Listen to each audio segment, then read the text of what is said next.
Welcome to the Nerd Party.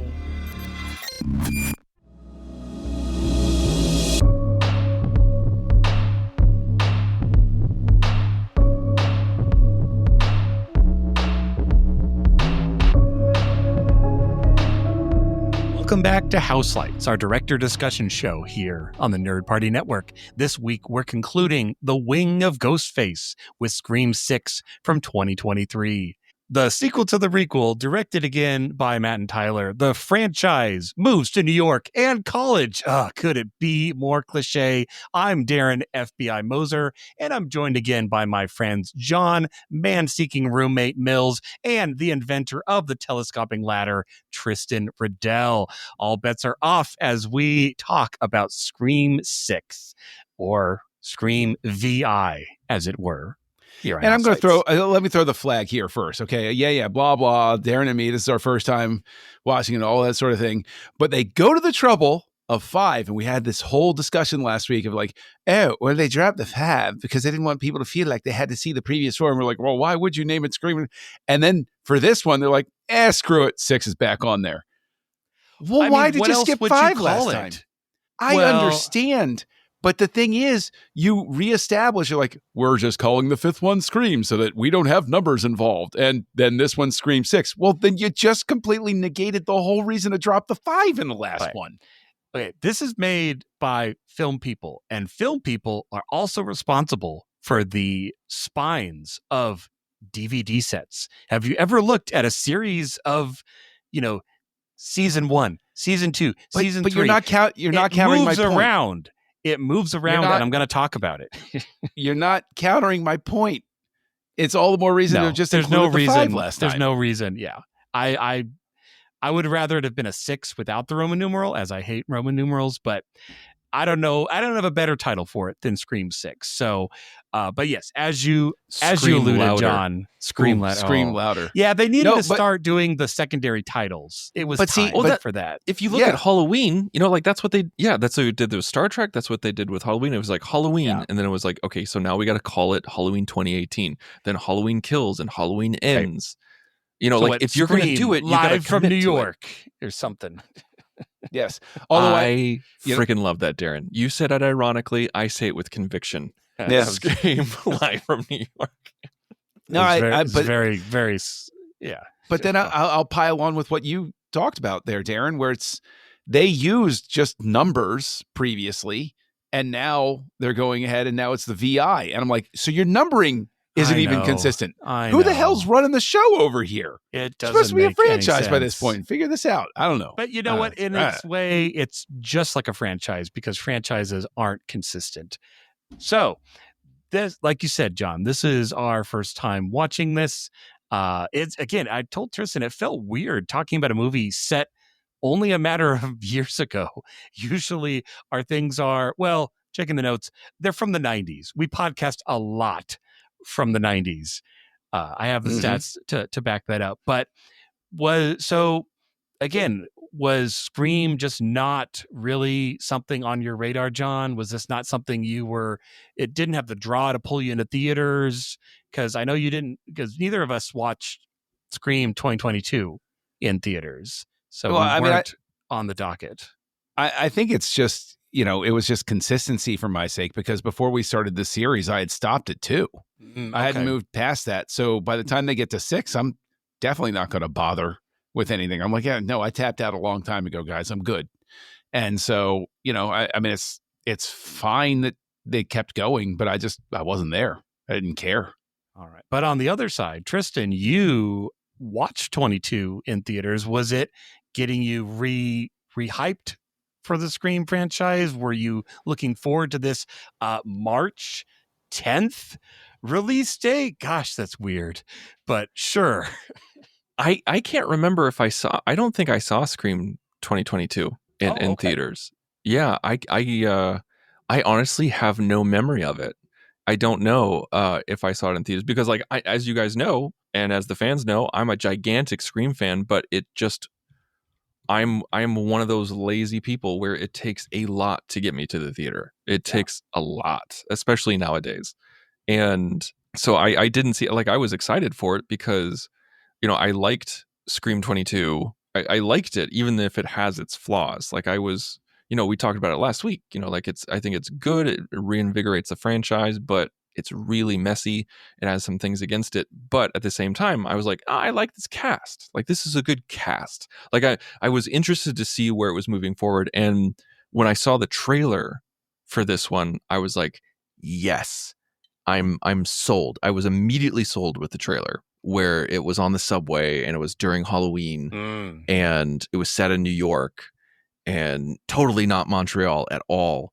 It was 100% New York. Not totally even remotely. No, not even a little bit. No, that's a good point. And I really did like the subway scene. I think that's a quintessential New York location.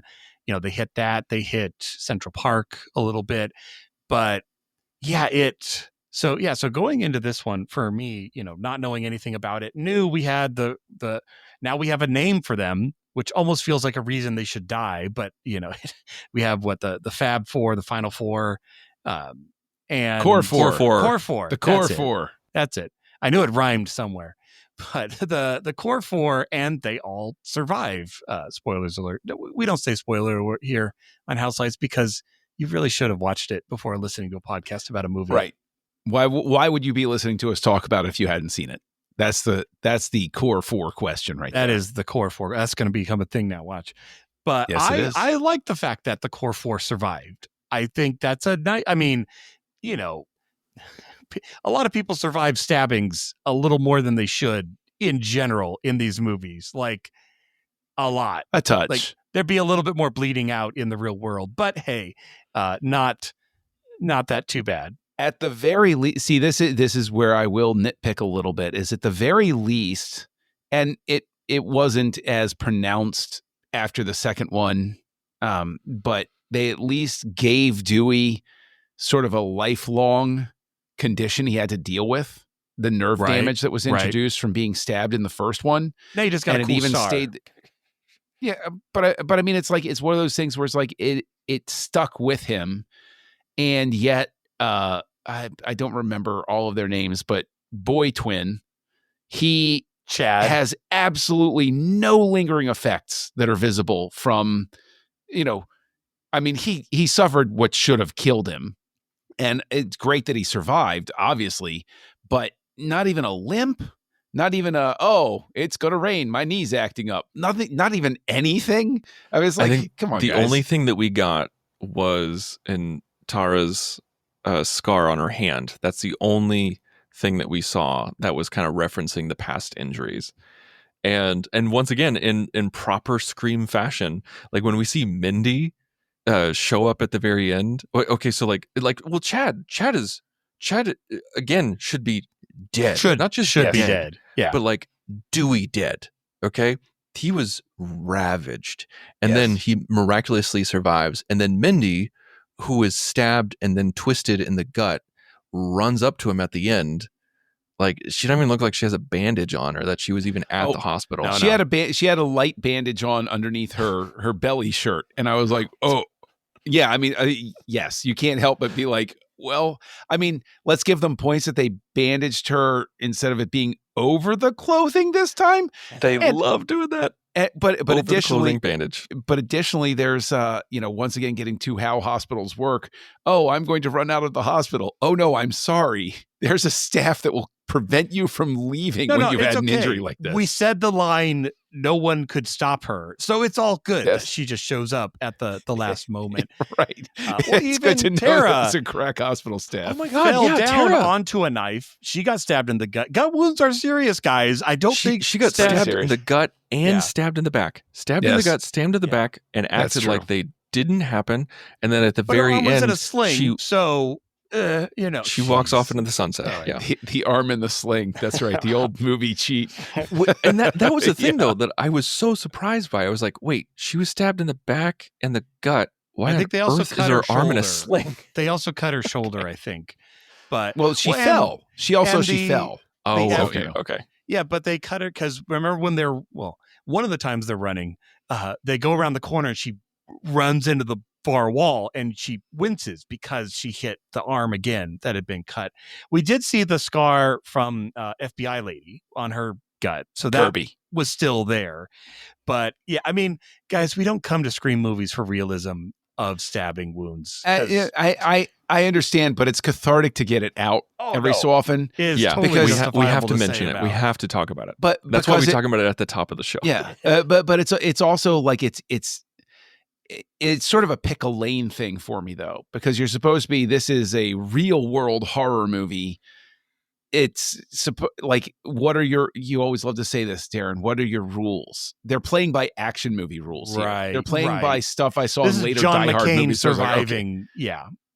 And that's Did you say John McCain? He did. Yeah. We're gonna walk past it. Dude, he did survive. Okay, That's- he saw some we're just- stuff. We're He just gonna survived. We're gonna walk past that. But We're gonna no, walk- John anyway. McCain gets like run through the ringer, and the fact that he's still like John McClane. McClane. John McClane. McCain is the politician. Well, and Vietnam War vet I who spent stand. time- I yeah. stand POW. by So that. Yes. I told you, Darren stands by it. It's true either way. That is Uh, entirely accurate. Yes. All right. Yes. Sorry, McClane. I have to say it. Yes. Like McClane. McClane. She's the most McClane of them all.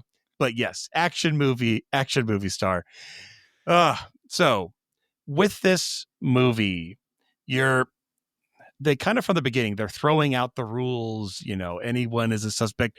Although I feel like this movie is the one where they act the most smart, like literally trusting nobody.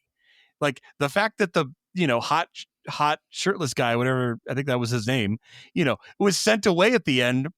Bravo. Like that is a good idea. Now, granted, I think I like the fact that, the FBI wasn't the bad guy in the end, but they do lead you to believe that for a moment, which is, true Scream fashion. Which is a red herring. I don't like the way that they did. I would have preferred them to leave Dermot Mulroney instead of hearing him say in the police station, look up the file on that FBI lady, that was intended to fool us. It was not intended Why to would fool he say that anybody to but anyone the actual else? audience. You're right. It's a good point. He shows up at the end and says, I did my research and I found out she's fake. No, he's lying. We're left just as in the dark as to who's telling the truth on that one. So that actually made me think that he wasn't lying the first time I watched the movie. I was like, oh, maybe she is suspended. It went plausible. It became at least, which was, I think the whole goal was to make you as the viewer doubt for a moment of, oh, yeah, people who are around this stuff do kind of crack up. So that's not outside the realm of possibility. I don't think I ever thought she was the killer, even when he said that. It was just like, oh, maybe she's a little unhinged. Maybe she became obsessed, that kind of thing. But I never really thought she was the killer. Question, by the way, the old movie theater that's turned into a Scream shrine, I thought it was a neat concept. That was a neat idea. Yeah. But just to make sure I'm tracking, so Richie had all that stuff back at home, and the dad transported it to New York with him. My guess is and that set up the thing, right? I think he had some sort of shrine, and I think the dad basically grew it to what it was, because that would have been how they got access to, the Scream masks, which, like they say, are evidence. Those aren't just laying around. So yeah, that part they kind of spoke really quickly about, but my impression was that, yeah, he had started it, but the dad and the siblings in their quote unquote grief, basically built it to what it should have been, Right. But who knows? It was hard to say. It could have been all made by him, but I don't know. So that's, yeah. So, though, I mean, we're talking about the killers, we're talking about the reveal and everything. I'm curious with you guys, how effective did you find that opening of the blind date who winds up being, a killer, and then the killer winds up being killed by the real killer? Was that effective? Loved it. I freaking loved it. I was sold immediately. It was the moment when because it's a very classic intro, like, the pretty young girl is is on her own, and she's going to die, and she does die, and you're like, okay, they're following the formula. Then all of a sudden, Ghostface takes off his mask. Yeah. You're blown away. You're just like, wait, why is this weird? This doesn't happen. Why is this happening? And it's kind of like that moment in Force Awakens when Finn takes off his helmet. You're like, oh, we've never seen that before. That's crazy. Like, this is going to be Kylo different. takes his helmet off, and you're like, oh, we're doing no helmets. Okay. Yeah. And then to have it revealed later on that, like, oh, well, these are copycats, and a Ghostface is preventing other Ghostface from doing what they want to do. It really makes sense because every Ghostface is a copycat. Every single Ghostface is a copycat. And so this kind of answers the question of what if, multiple people had the same idea? Mm-hmm. And this answers that There's question. two Ghostface cells happening, and one cell kills the other cell, which is kind of cool. Yeah. Okay, see, I got the impression with the resolution at the end that they all knew each other, and it was basically just like it was doing away with the idea that there was any honor among thieves, basically. That That's nobody true. They could probably trust did anybody. know each other because they were connected at least a little bit. No, I think you're right. No, I could be wrong, but because the thing is, I'm trying to remember the mechanics of it. There was the shrine, and Tony The only Revolori connection was that they put it refrigerator body in their names, and that's Right. how put it in but their names. So that doesn't necessarily mean they knew about it. True. I figured they knew each other in some way about The message either boards. way. I still think that it does away with the idea of honor among thieves because he's getting freaked out because he believes that the guy that he does know has gone bad on him. And I like that idea where he suddenly realizes, oh, this was stupid to begin with. Right. I mean, Once they're on the obviously, other end, they're like, oh, I regret this. suddenly it's not fun anymore when you don't have power. And that's a good dynamic. I will also give, Tony Revolori a lot of credit because I thought he was extremely effective in that opening. I really liked the way he played the character and the way you saw how demented he was without being loopy about it. Like you could see a sociopath, which he is, behaving fine in public and just, he's just killed somebody and then he's talking with Tara and he's like, hey, what's up? Try to get your sister out there. Like to him, there's no emotional backwash of the fact that he just murdered somebody. It's just there. He's a true sociopath. And in a way, that was what made that conversation. It's the normal opening phone conversation, but instead, one of them is a Ghostface copycat, which honestly something very new that we had not seen and done very well. I think, like you said, Tristan, it was a great hook. Like, you're like, oh, okay, buckle up. This one's going to be a little different. Obviously, there's still the formula, but it is not nearly as bad. Mm-hmm. Darren, I want to ask you about the formula because this is the sequel to the requel. So this is kind of like, this is the Scream 2 of the new ones. And it's takes place at a college, and just like the second one did. And you have a father, you have a parent who is killing because of the death of a child. And you have this core group of friends who went to college together, some new, some from Woodsboro. But yet there's a lot of things that are different. There's like some of the things that we've already mentioned. Did you think it was too close to Scream 2? Or did you think it was just right? Or was it not? Did it not pay homage enough? What did you think about the similarities between Scream 6 and Scream 2? Yeah, no, that's a great question. I think overall, they did a really good job of revisiting, but doing it in new enough way.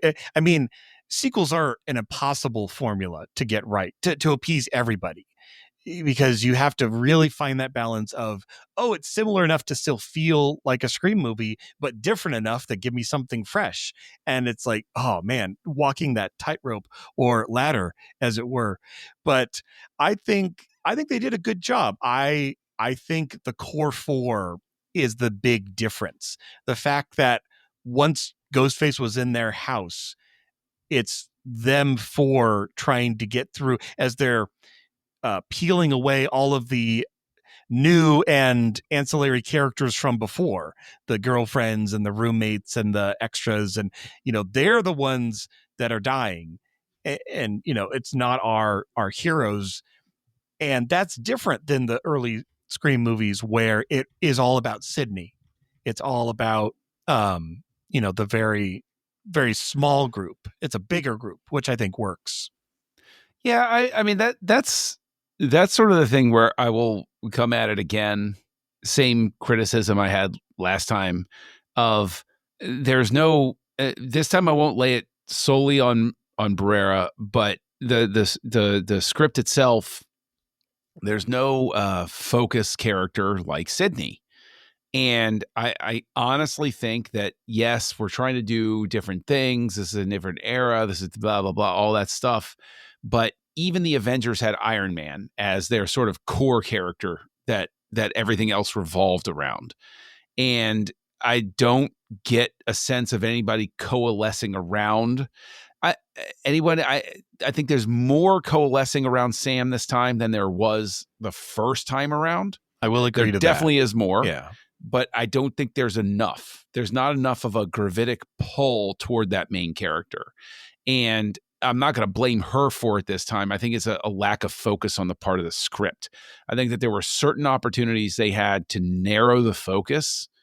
And for instance, her dealing with the Mission Impossible therapist, as I'll call him, I thought they were going to have more with that. It would have been interesting to have her going through more with him to basically to keep it around there to reframe a couple of things. I think that there are certain aspects that, you guys feel free to tell me I'm completely wrong or whatever, but I honestly think there are points where this movie can't get out of its own way, a lot like other second movies in a new trilogy. And I'll actually pick on the Halloween new trilogy this time, where when we got to Halloween Kills, there were interesting things and neat ideas that they had there. And then as it went on, you just got this sense of they didn't quite know how to write themselves out of certain corners. And so they took the first available exit out of that corner, and it's not necessarily a satisfying one. I mean, am I way off base? Did you guys get the same sense? I think, being a more modern movie and being an ensemble movie, not a huge ensemble, but it is written more for the group than for the individual. So in a way, like, I agree with what you said, where it coalesced a little more on Sam, but I didn't mind the level of coalescing in general, because I'm like, that's just what these movies are. The 2020 on, it's going to be the group. And so I wasn't looking for it to be the final girl, and all of that. So maybe I wasn't disappointed because my expectations were met in what we got. Sure. I get that. I think that, you're not wrong that there's a definite lack of a Sydney. There's not a Sydney replacement in here, because I think once again, they're trying to say it's Sam, but it's not, because we have Sam, we have Tara, we have Gail, we have, like, they took all of her Kirby and spread her over multiple people. Yes, they did, because I think they wanted to get Neve Campbell to come back for this one. They wanted her to be a focus of this movie, but they wanted her to take less money than she did in 2022. And Neve Campbell's just like, no. And she didn't show up. And more power to her. I think Matthew Lillard wrote on social saying, like, do you think Tom Cruise would take less money for Maverick 5? Right. I'll go all the way back to the third Godfather movie. Duvall was like, you should pay me as much as Pacino and Keaton. And Paramount was like, no, we'll pay you half as much. And he was like, great, have a fun time without me, guys. And that's the reason we don't get Tom Hagen back in the third Godfather film, because somebody made a bad financial decision. And with the like, you feel the lack of Tom Hagen Oh my gosh, yes. immensely in Godfather Part 3. I don't particularly feel the lack of Sydney in this one. No, I don't know where you would have put her. I honestly. think they did a better job of not having Sydney than the third Godfather did of not having Tom Hagen. I agree with you on that, because there's so much going on that I am willing to. I think you said it best, Aaron. Where was she going to be? Yeah, there was they no barely room had for her room here. for Gail, and that was just Right. enough for me. I think it's like you pass the torch. To have her come back would have been to hand it back, and it's like, why do that? Keep moving forward. Yeah, I mean, Yeah. because they were all shoehorned in besides Dewey in the last one. Like Gail and Sydney were very much shoehorned in. They did not need to be in that one. And honestly, even though I think the scene where Gail is attacked is a really good scene, I feel like we didn't really need Gail in this one either. No, I agree with you 100%. We did not need Gail. I think that having Gail in it actually works against the movie, because we would have had more time with Kirby if Right. Gail had not been in there, and that would have been to the benefit of the movie to have more time with Kirby. And Kirby should have been the new legacy character. Yes. Like, she should have been that middle of the road. And I say that not as a knock, but like she joined in the middle of the franchise. I know it's not the exact middle, but you know what I'm saying. Yep. And continues on, where Gail and Dewey and Sydney are like, they two of them get their happy ending. I will also go ahead and throw out there that they're completely wrong, that the best Nightmare on Elm Street movie is actually Nightmare on Elm Street 3 Dream Warriors, but that's just me. So I was going to say that scene would cracked me up, because as they're doing it, I'm like, I feel like this is so predictable what they're going to say. I bet you she's going to say game recognizes game. And then she said, and I'm like, oh my gosh. That scene was a little eye rolling. It was a little eye roll. But yes, it was. Tristan, I wanted to ask you, so the killers, there's 3 killers, guys. We're shaking it up. But how do you feel in this movie as far as the choices the killers make to maneuver our heroes into that final kill box? Do you think, did they make smart decisions, or were there glaring plot holes? I have my opinion, but I'm curious yours. Do you feel like it made sense how, because obviously they're pulling the strings a lot in this. Mm-hmm. Did that make sense? I really liked the Quinn take back. I think it made sense because of Mulroney's character being in law enforcement. Like, he was able to kind of manipulate things in order to make that plausible. I think it was like the Billy reveal amped up to 11, which I really appreciate. I think that the Ethan thing was fine. You know, like I didn't really feel one way or the other about it.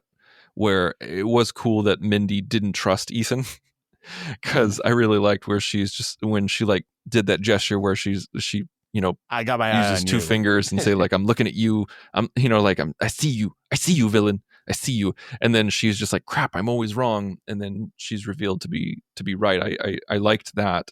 So I liked that aspect of it, where it was a lot of misdirection. It was a lot of really well done misdirection.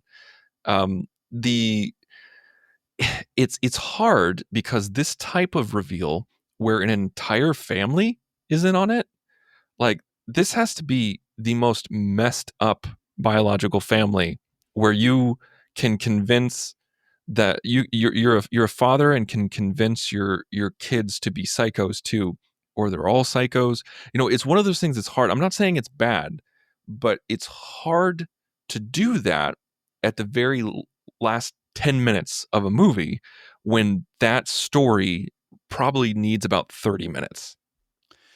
It's very Texas Chainsaw Massacre in terms of like the whole family is in on the bit.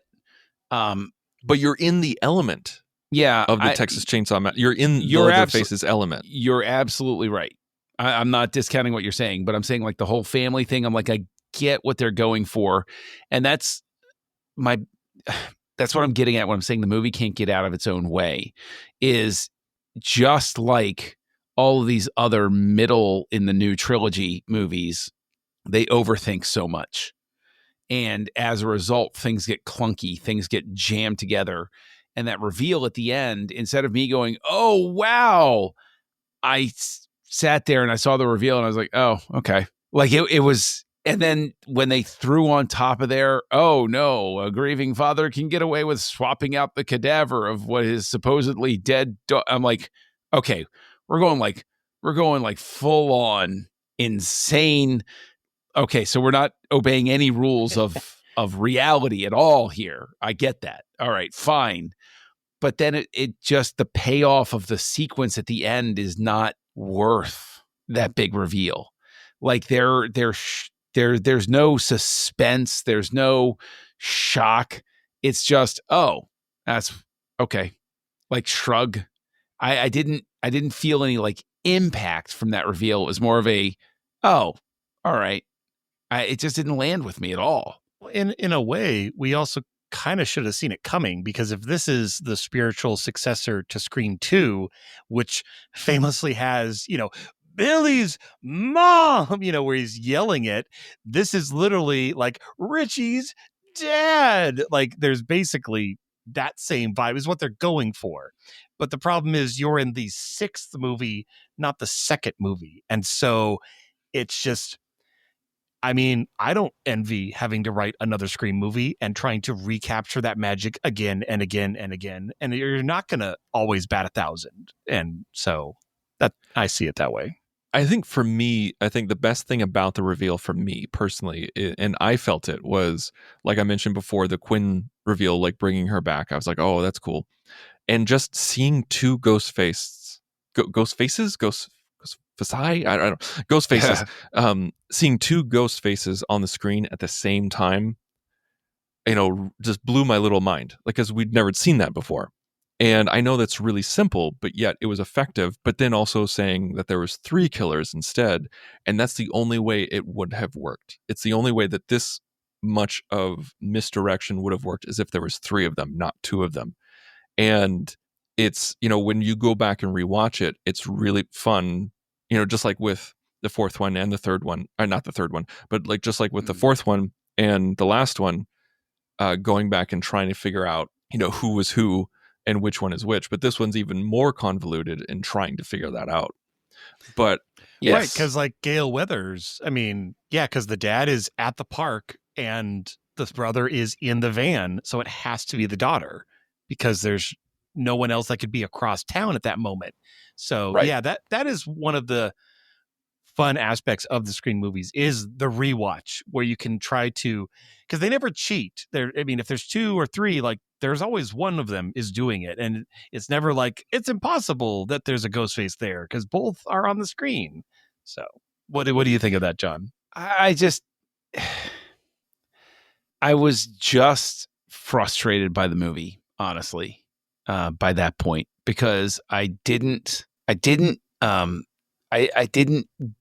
wind up again invested. I don't want to restate like how it didn't really have an impact for me, but it was more one of those things where when the dad is revealed, I sort of, you go back to the beginning, and my reaction was, okay, well, he's probably involved in some way, but I just didn't know that he was going to be Richie's dad, sort of thing. And then when they're trying to throw the red herring, where it's like, hey, look up the FBI person, my reaction wasn't, oh, it could be Kirby. It was, okay, what's the angle here? And I think that gets to what you're saying, Darren, where it's like, oh, I don't envy writing a Scream movie, because by this point in the franchise, it's like, what are you going to throw at me where I'm not going to look at it skeptically and say, yeah, okay, whatever, sure, yeah. Like, that's why we're being as suspicious of the characters as they are of each other, because literally anybody could be. But I'm not being suspicious of the characters so much as not trusting the screenwriters or the directors at this point. I feel like they're just lying to me, and lying to me badly in such a way where it's like, I don't feel like you're lying. The magician's trick isn't playing for me the same way. That's one reason why I love the opening of it so much, is it was what you were saying earlier, Tristan. He pulls off the mask in the beginning. I'm like, oh, cool. okay, this is completely wild. That was the And then biggest at shock of the end- whole movie. Right. And his friend calls and he's like, his friend is screwing with him. And I'm like, oh, wow, his friend is going to betray him. Oh, wait, it's not the friend. Oh, that's cool. You know, like this whole layered thing. I just don't think it ever delivers on that promise. They And I think it used doesn't. all that up in the first 10 minutes, and then Yes. it was a normal Scream movie after that. And again, I'll go back and I'll throw this at Halloween Kills. Same sort of thing where they suddenly found a way after the last movie. At the end of Halloween 2018, it felt like a finish where you said, oh, wow, okay. They came back and they made a real Halloween 2 or 3, depending on your point of view at this time. And they actually closed the deal. There's no way he's getting out of this. I'm happy. It's great. And then they really cleverly find a way to get Michael Myers out. I'm sorry, the Shape when he's wearing the mask. They get the Shape out at the end, and then he goes on this killing spree that's stretch. It's not as well done as the opening of this movie. And then that goodwill just starts getting eroded quicker and quicker through the movie until at the end, I'm sitting there saying, can we just wrap this up, guys? Like, it's just this one's a tough one for me because I want to be forgiving for it, because I think that some of the stuff I talked about last time where I thought that the direction was weird in terms of, it felt handheld and then locked off, and it didn't feel like it had chosen a clear visual style in terms of how it was shot. This one, I think, looks beautiful. I think this looks gorgeous. I was going to ask you about that, John, because this is the last 2 films were shot digitally, and because the previous 4 were shot on film. But the main difference between the 2 that were shot digitally is this one is the first Scream film to be shot on spherical lenses. They did not use an anamorphic lens. Okay. And so it kind of gives, like when you see an anamorphic lens, you feel the texture of it. You the feeling, the look is very cinematic. And with shooting digitally and on spherical, it makes things look a little bit closer to the eye. Like colors are represented a little bit better. Like shapes and textures are a little bit more lifelike. Did you notice that? Yes. Whether it was subconscious or consciously, what did you think about that difference? No, I mean, I immediately, if I were to compare the two, I thought everything looked richer. I thought everything looked it felt more real, I guess you could say. I felt like I was alive in there with them. The last one, the lighting felt like a movie. It looked like a movie, and then the way that they shot different stuff, I was like, okay, it didn't really decide on what its photographic approach really was. That was one of my gripes with it. With this one, I thought it looked gorgeous. I absolutely loved it. And again, it goes back again to Halloween Kills, which I thought was shot beautifully. And I hated the movie. I'm not saying I hated this one, but I hated Halloween Kills. And I think that it was unfortunate because I felt actually kind of sad at the end, because I was like, oh, this was so gorgeous. I wish I loved this. And with this one, I thought especially, what I was actually thinking of you, Darren. I mean, I thought the night scenes looked great. The way that I thought everything was very clear. I'm not the only person out there who doesn't like muddy, dark, you can't see it night shots, but I get it. I get it. No, it's funny because this one's an interesting one to talk about because it is so close to the previous. It's by the same director. It's kind of like that second try of, not try, I'm not demeaning it, but like that second round at the movies, getting to revisit characters, getting to revisit things, new location. You're moving a little bit out of the mold, which is nice. But I mean, we kind of picked up at the 2022 one about, moving around the kitchen, and every time the frame was filled with the door and you're like, is he going to be behind it? Like there was none of that. Like a lot of the cheap didn't work stuff did not happen here. I mean, the even just the whole subway scene, beautifully, it's a long scene to keep that suspense going, but it does. It's fresh enough and angled enough where, you're stuck in a small room with a bunch of ghost faces and one of them's looking right at you. But Tristan, on the directing aspect, does this feel like a director who's getting to continue in the playground he created, with these new characters, new location, the core four? Does it feel like they're getting to expand, or is it still finding his footing in this franchise? Or do you think he's off to the races, both of them? Well, I think the first one, 22, definitely was that. I think it was a really fresh take. It was a lot of fun. There was a lot of missteps, as we talked about, but at the same time, this one felt like solid footing. Like this one felt like you're in there's a new world that they created, like the sandbox, like you said. They're playing in it, and they know what they're doing now. They know how to. This definitely feels like directors who are more confident with the source material. You definitely felt the love. You definitely felt the love in 22, but this one, you feel the confidence a bit more, and I think that goes with the cinematography, the acting. I think Melissa Barrera's acting is much better, and I think it's because they knew how to work with her this time. I think they knew what she could do, what she couldn't do, like her strengths, her weaknesses, how much screen time she should be allotted, things like that. I think I feel, not to overstate it, but like I just feel like they felt like they knew what they were doing this time. They're like, this is ours now. Like, this is our time. I want to follow up on that, because this movie feels less.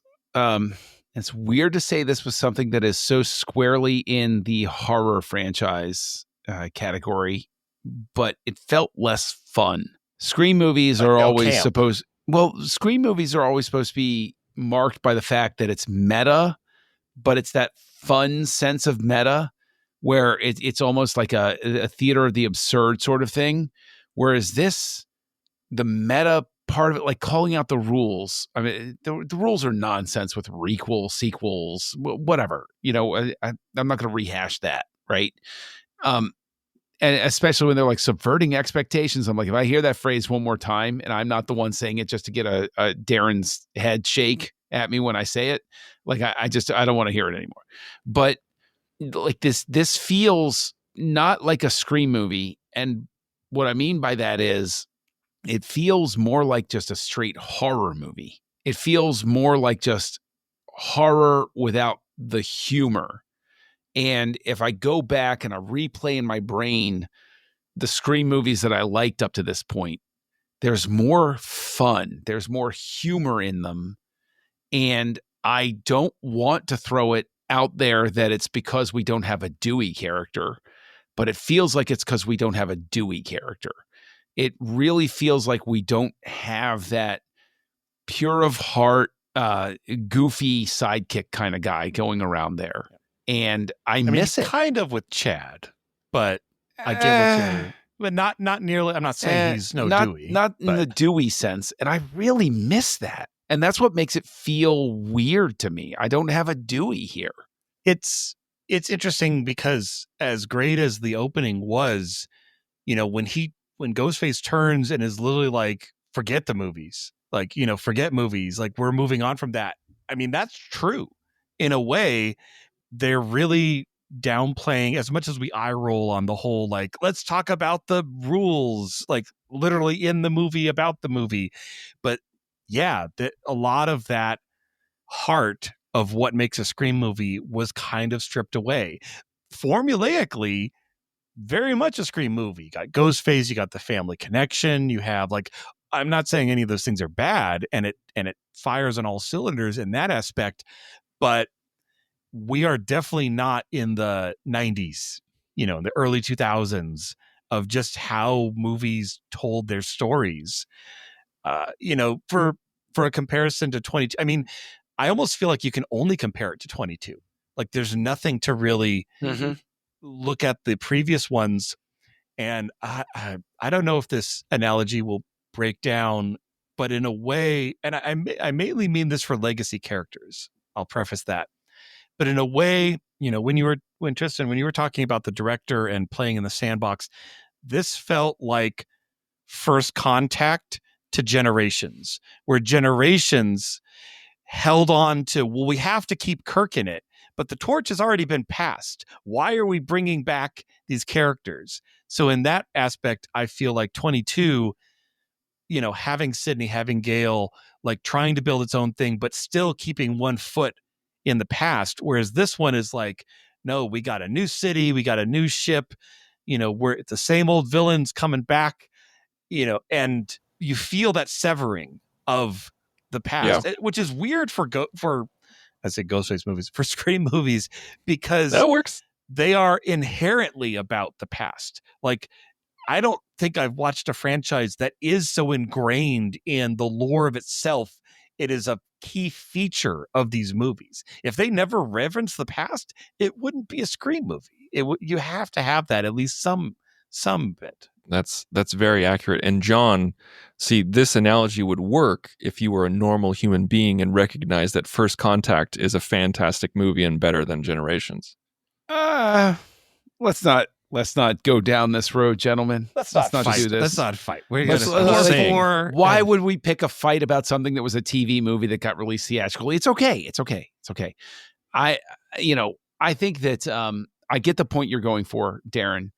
At that point, my question becomes, what's the point of making this a Scream movie? And I'm not saying that dismissively. I'm not saying that to stomp on it, but it seems to go down that road of, where we're totally going to do something that's not a Scream movie, but it's a Scream movie because it's in the franchise. And at that point, to me, that feels like the ultimate Hollywood cheat of, oh, well, we're just going to repurpose this thing because it'll get the old time fans in the theater. You're taking really. No, I'm calling a flag on that. You're taking that way too far. It's no. I wasn't even finished with my point. You can throw whatever flags you want to. I will pick that flag up and I will wipe my butt with it. This is no way just like a generic horror movie with a ghost face on it. Like there's just because that's what you're describing. That is not the case here whatsoever. It's a yes and no, because no, it's a straight no. It's a straight no. What I'm saying is, why retrofit anything into it? Why not just make this movie without it being a Ghostface movie?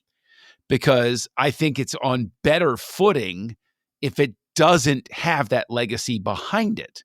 I think it actually would have been a better movie if they hadn't made it a Ghostface movie. I feel, if anything, that holds it back from everything it could become.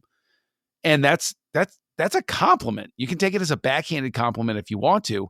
But I look at this movie from beginning to finish and I say, oh, it's actually kind of a shame it's a Scream movie, because there's so much non-Scream stuff happening here that I would have liked to see this not be restrained by being a Scream movie. I know that makes sense to somebody out there hearing the sound of my voice. I get what you're saying, John. It's a hard formula, because in a way you can't have it both ways. Like, there's intrinsic things about this being a Scream movie that make it good. But I mean, I think the short answer is sequels and franchises are way more guaranteed at the box office. So yeah, that's why I know, and that's what I'm saying. Going to cast these actors at a brand new horror franchise. No, it's got to be a Scream 5 and 6. Well, I mean, but at the same time, it's like Darren, like you said, it's not the 90s anymore. Would we really if you're going to do a requel and a sequel to a requel, whatever, I hate saying that out loud, but if you're going to do these things, like if you're going to do a soft reboot of the franchise, do you want to go the Force Awakens route and just make the same movie doing the same things?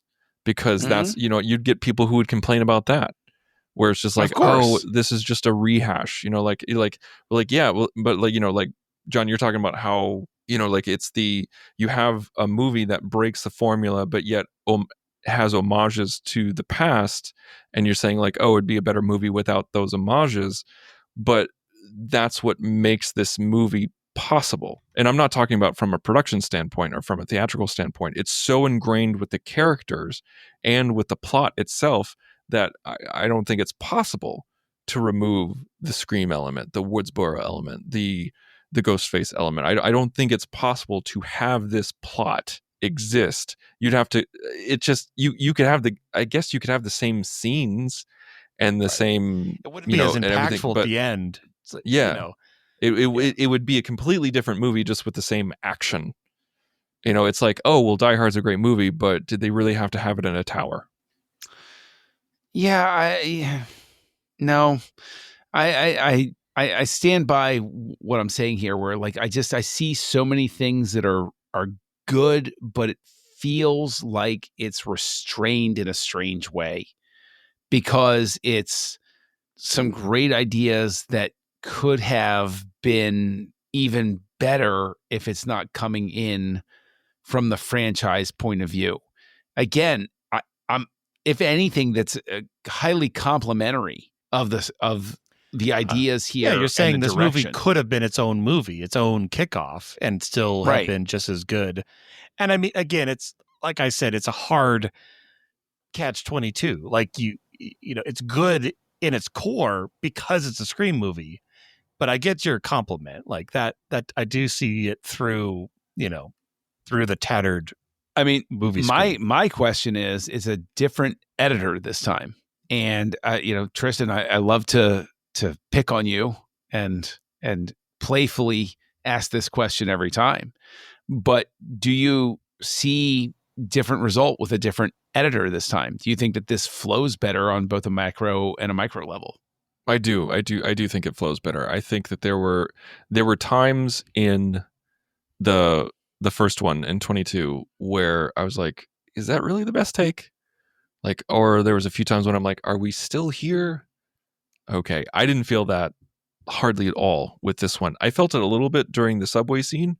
Even though I was enjoying myself, I was a little surprised that we were still, I was like, wow, this is quite long. Like, but I shouldn't be thinking about how long this is. But at the same time, it's still a great scene. I think that was the only time that I felt like, wow, this is kind of slow. But I thought the pacing, the location changes, no, from a macro and micro level, I was really impressed because there was a lot of time, like with this being a new age movie, like clearly not in the 90s, clearly not in the early 2000s. Like I felt that they did a really good job of resisting the urge of doing crazy editing where everything's fast and you can't tell what's going on. It restrained itself. And I'm not saying they did that last time, but it would have been easy to, with a different editor, to kind of completely change the language of the film. And I felt like it didn't change the language of the film, but it did improve it. I think that from my perspective, I think that it does flow well overall. I think that there are moments where it's difficult because I think that the editing does a great job with what is put together and what is there at its core. And I think if anything, the editor, I can't pronounce Jay's last name, Prachidny. It's one of those two. Molds something that's very cohesive and flows very well. I think that there are also micro moments where, the apartment attack scene where they're going across the ladder, really well done. Really, really well done. But exposes how some of the shortcomings of the script undo the movie in a sense, because you have the quote unquote love interest who falls to her death. And all it did for me was just look at it as, this is sort of like a throwaway increase moment. The body count somehow can't be too few. If you're not killing any of the core four, you have to kill everybody around them, basically. And it was just weird because of the fact that I think that they shot what they wrote, and the editor made what they shot flow as well as anything was ever going to. But some of the stuff exposed things I would have advocated for removing or changing at the script level, if that makes sense. Quite so. Yeah, and it'd be interesting to pick this one back up when Scream 7 comes out sometime next year. I want to know what you guys want from Scream 7. Because I have firm opinions on what I want. Are we being influenced at all by the casting news we know of, or are we just I think so, blank slating it? Because it seems like we're going back to basics with the vast majority of the Woodsboro clan coming back. It's hard to, like what I want. Okay, I'll say this, and this is something that I think would be interesting, and they kind of dabbled in it with the cells of Ghostfaces in the very beginning. I want to see I want to see more Ghostface turning on Ghostfaces, where they're not all on the same team, where they have conflicting goals, and that could be a way to throw it, where you're like, oh, but I thought the goal was to target Sydney. It's like, nope, their goal is to target this other group because of some other reason, and because that's something where all of the Ghostfaces have always been like either family or friends, or like they're on the same page, both of them, because there's always two. I also thought that was maybe another direction they were maybe going to take it when they went around the room and they listed all the Ghostfaces and one of them was a single. I was like, maybe they were going to find the lost pair, that wasn't revealed in that one. But I want to see Ghost War. That's what I want to see. Ghostface War.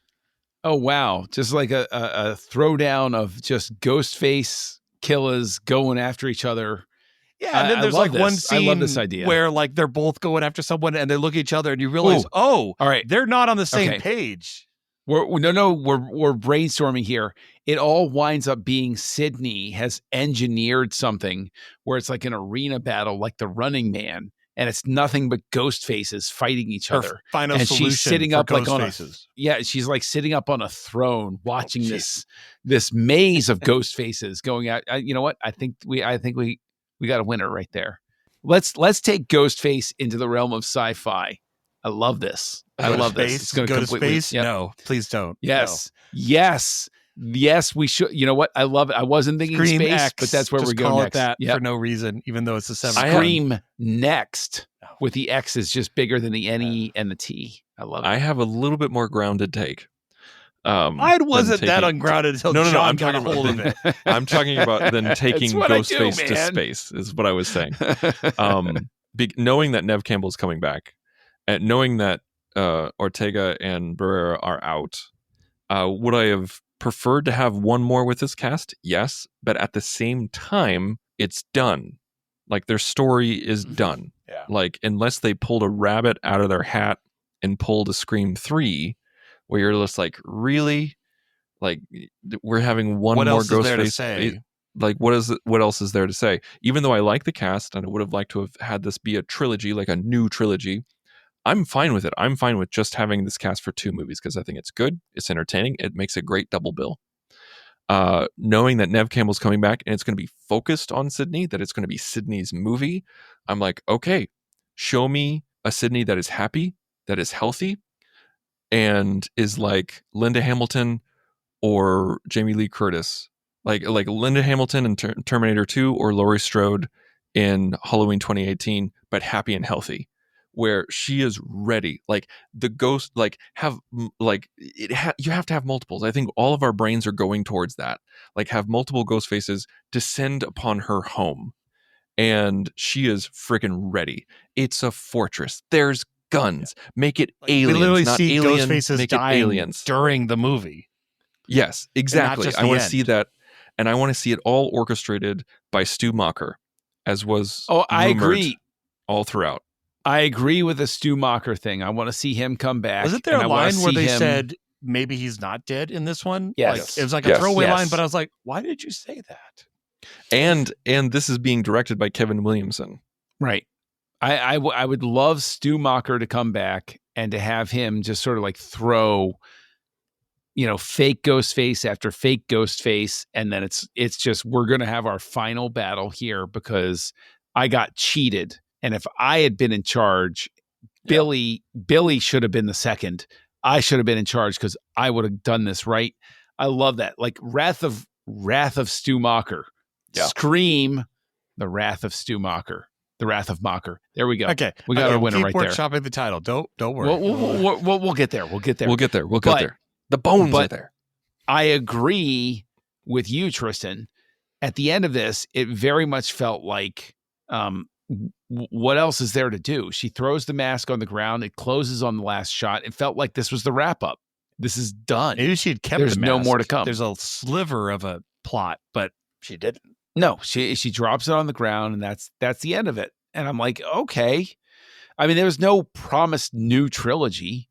So like there's no sort of the whole sequel with the Halloween trilogy, quote unquote, that was come out, or the Star Wars sequel trilogy. When the second one ends, where you're like, well, where the hell, what's happening after this one? What's going? Although with Halloween Kills, it's even worse. But there's You keep bringing it up. You don't have to. No, I don't have to, but it's just to delineate the fact that with like with the Last Jedi, there's very much a sense of like, well, where are we going from here? And then with Halloween Kills, that there has to be another one, but you're like, wait, this is how you're ending this? Like there's a very separate sort of weird reaction to both of those because there's a third one coming. And the way that they end is different, but similar in the sense of like, where you're just like, where could we possibly go from here, guys? But I can honestly say, I don't know what the hell I want them to do in the next one, because it can't be a continuation of this. This plot thread is over. And if you're going to bring Sydney back, then you got to commit to it. You can't do a Rise of Skywalker and try to be like, oh, well, no, we didn't really mean this in the last one. No. Let this one die. Let this one be done. Don't touch it. This is a separate thread. Come back to Sydney. Cool. That's where we'll be with it. We'll basically do a direct sequel to 4, and we'll do it in such a way that 5 and 6, if you like them, you can keep them in your head canon. If you don't like them, you jump from 4 to 7 and you're happy, just like the Star Trek 6 thing or the Star Trek 2 thing. We keep bringing up Star Trek, but that's because that series had its own troubles. But yeah, that's where I am. yeah, I do think that Chad and Mindy are coming back as well, but I don't know how big of a role that is. It could be a scene. Or Kill him in the opening sequence. Wrap it up that way. Ooh. That's the way you got to do it. Maybe. I like that. All right. Scream 3 H2O is coming back. No. So this was a good discussion. This was an interesting movie. And again, only being a year apart, we haven't had that since the 90s for this franchise. So it was fun closing out the wing of Ghostface. John, last week you gave Scream 2022 a 2. It was not high on your rating list, the lowest of the Screams so far. Did this improve? Any final thoughts that you haven't shared? Honestly, I'm pinned here, and this is going to be my rating in the moment, but it could change in the future. I don't know. I think that it is crafted incredibly well. I think that the editing is great. I think that the photography is great. I think it's so much better technically than the last one that I want to give it a better rating than I'm going to. But I think after a very strong opening, it wore down on me a little bit. And then when it got to the final reveal, my reaction wasn't, oh, wow. It was, oh, really? And so I'm going to wind up giving it a 2. And it's, you know what? Let me revise that in the moment. I'll give it a 2.5. There a dartboard in front of you, John? Are you just throwing? No, I'll give it a 2.5, but it's one of those ones where because in the back of my brain, like a 2, I'm not going to come back to it. I'm not going to come back to Scream 5. I could care less. Scream 6, I could see myself coming back to give it another shot. So I'll go ahead and give it a 2.5. That's where I land. All right. What about you, Tristan? I know you love your half points, your quarter points, all the points. You gave Scream 2022 a 3, which is a pretty decent middle of the road. Are you revisiting Scream 6 with Roman numerals? Well, Scream VI, the first time I saw it, I really liked it. I was like, wow, this is even better than Scream 2022. And I walked out of, I don't even know if I saw the theater, but I walked out of the proverbial theater giving it 3.5 stars. But after watching it again, I am like, you know what? I enjoy this even more than I did the first time I saw it or the second time. And I think there's so many things that work so well. There are things that don't work. There are things that are weird or things that could have been done better. But as we say a lot, if the great stuff is truly great, it can make up for a lot of misgivings. And I think this is one of those movies. And so I'm giving this a solid 4. I think this is a great film. I think it's a lot of fun. I think this is a great entry into the Scream franchise. And for me, it goes Scream 2, this movie, then Scream 22, then 3, then 4. All right. Yeah, for this one, first time watching it, yeah, like we've said, I think it improved on a lot of things from last week from Scream 22, which I really enjoyed. And I think, more of the same characters, fun sandbox. I kind of liked it being in the New York, like it wasn't in Woodsboro anymore. And, there were less, actually, I don't think there were any car chases in this. They were like driving places, but there was, it's not that kind of city. And I guess we made up for it in the subway. But I'm also going to give this a solid 4. I mean, I think I like it better than Scream 22, but not enough to make it a 5. Like that's a bit of a jump for me in my mind. But I could see me watching Scream 1 and Scream 2 and the new Scream, saga, as it were, with 22 and 23 often. I want to go back and watch this one again. I want to, it did give me, not the family vibe. The family vibe twist at the end was like, oh, look, a Scream family. I mean, that is, but the three Ghostfaces was a surprise. And that was like, okay, here's something new. It was a great bookend to Ghostface taking off his mask in the beginning. I think that is probably the best moment where we were all like, what? Like, what's going on? And then he's like, oh, you have to die because you can't be the Ghostface. Or maybe we're going to follow you along and it's going to be a weird mystery where we know who the Ghostface is the entire time. Ah, wouldn't that be a trip? I probably would have liked that better, honestly. So Darren, what's your ranking? Since you have 3 movies. I said 4. Oh, in order, you mean? Yeah. So mine is, I loved me a Scream 2, Electric Boogaloo. So I gave that 5, and then equally tied, I have Scream, the original Scream. No. You cannot have a tie. You gotta put it in a ranking. And you're making me want to have like half points. Okay, I don't have to do that. Yeah, I'd say Scream 2, Scream 1, Scream 6, Scream 5, then 4, then 3. Okay. So you're putting 22 above 23. I'm putting 23 above 22. Okay. Yeah. Okay. This is how I know Tristan is mad at me for my rating, is he didn't ask me to rank the movies. That's the little tell right there, because it doesn't matter. Oh, it doesn't matter. Oh, I don't matter. Okay. See, the thing is, John, this is what I makes would me like put to on know Ghostface how mask. you are ranking the Scream movies. It's too late, Darren. At this point, I'm buying a Ghostface mask, and I'm going to go out and I'm going to burn Tristan's car. Let me say it. John, let me say it for you. Scream 1, Scream 4, Scream 2, then Scream 2, Scream 23, and then Scream 22, and then Scream 3. You're just going by my ratings. That doesn't have anything to do with my heart. Nope. There was some hard calls in there, and I made them correctly, didn't I? Didn't I, John? No, yes, not at all. Yes, I did. No, you didn't. No, you didn't. No, you didn't. You can say because that Scream 2 was actually the bottom of the list.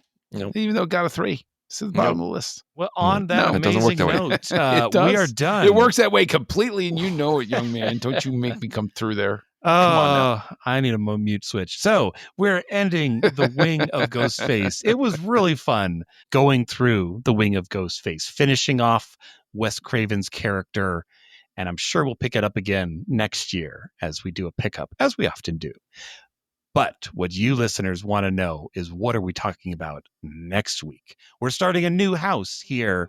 It's going to be the House of Spike Jonze here on Houselights. Join the revolution. Join the Nerd Party.